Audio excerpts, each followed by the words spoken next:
Bonjour, bienvenue sur la chaîne Chouette sans gluten. Je suis super contente de vous retrouver pour cette nouvelle année et je voulais vous souhaiter mes meilleurs vœux et que tout ce que vous souhaitez se réalise. Donc on va commencer cette nouvelle recette. Aujourd'hui c'est la galette des rois avec une frangipane. Donc on va faire une galette des rois sans gluten comme d'habitude. Donc pour les ingrédients il nous faudra 2 pâtes feuilletées. Alors cette fois je les ai achetées.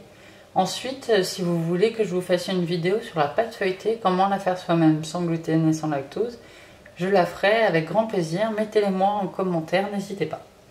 Ensuite, il nous faudra 20 centilitres de lait de coco fluide. Je les achète comme ça, en petites briques. Ensuite, 2 œufs, 40 g de sucre, 150 g de poudre d'amande et un œuf pour dorer votre pâte. Ensuite, vous pouvez rajouter de l'extrait d'amande amère, c'est très bon, ou de l'extrait de vanille aussi. 2 cuillères de chocolat, on peut faire moitié-moitié amande noisette en poudre. Faites-vous plaisir, l'important c'est vraiment de mettre ce qu'on aime. La cuisine peut être chouette sans gluten. Moi j'ai diminué au maximum le sucre, alors n'hésitez pas à goûter et à en rajouter s'il n'y en a pas suffisamment pour vous. Faire notre frangipane. On va commencer par mélanger le sucre et les 2 œufs. On va les remuer jusqu'à que ça mousse bien.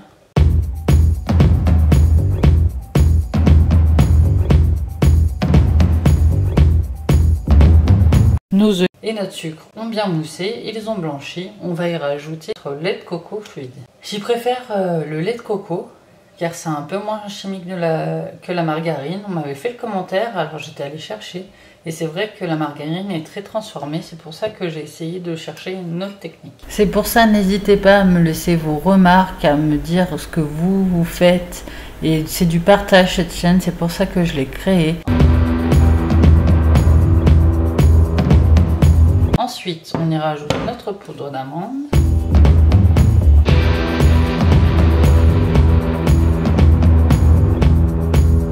Notre frangipane est prête, vous inquiétez pas, elle est légèrement plus liquide qu'avec le beurre, c'est normal, mais elle se tiendra super bien dans votre galette. Étape finale, on va enfin monter notre galette. Donc j'ai mis du papier sulfu sur ma plaque, je le monte directement sur ma plaque pour pas avoir de soucis de transvasie d'une plaque à la table, c'est beaucoup plus simple. Alors j'ai préparé ma dorure, je mets toujours moins une goutte d'eau dans mon jaune d'œuf pour que ce soit plus simple à étaler. Et j'ai préparé une fourchette pour bien fermer notre galette et un couteau pour faire le dessin au-dessus si vous aimez. Donc on va mettre notre frangipane au centre de notre pâte. Donc cette recette est faite pour 8 personnes à peu près. Là c'est le moment de mettre votre fève si vous en avez. Moi là j'en avais plus donc je vais pas la mettre.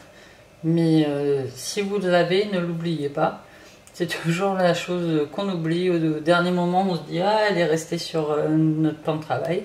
Donc on met notre fève, on allume notre four à 180, on le fait préchauffer. Voilà, donc j'avais oublié de rallumer ma caméra, je suis désolée.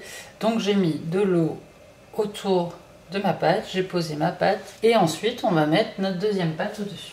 Donc j'ai pas trop étalé ma frangipane parce qu'en mettant la pâte, ça va se faire assez naturellement. J'ai légèrement appuyé pour que ma frangipane se mette de partout, sent bien qu'il y en a partout. Voilà. Et après on prend notre fourchette et on va fermer notre pâte en appuyant tout autour. Faut pas hésiter à appuyer pour que les 2 pâtes se collent bien entre elles et qu'on n'ait pas de surprise pendant la cuisson. Voilà, bien tout autour. Ensuite, on va bien badigeonner de jaune d'œuf de partout. Plus c'est uniforme et plus ça va dorer pareil.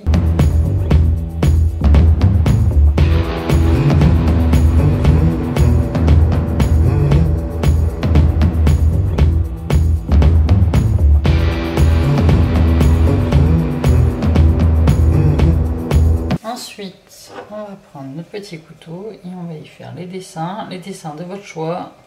C'est le moment de faire parler votre imagination, ce qui vous fait plaisir. N'appuyez pas trop pour faire des trous. Et elle est prête à enfourner à 180 pendant une demi-heure et on se retrouve tout de suite après. Et voilà, elle est cuite. Alors moi, j'adore la déguster tiède avec une petite boule de sorbet coco. Bon, ça y est, j'ai faim, je vais devoir vous laisser les copains. Mais la bonne nouvelle, c'est que vous pouvez me retrouver tous les mardis et vendredis, je publie à 17 h. Donc abonne-toi, mets la cloche, n'hésitez pas. Et ça m'a fait très plaisir de partager ce moment avec vous et j'ai hâte de revenir vous voir.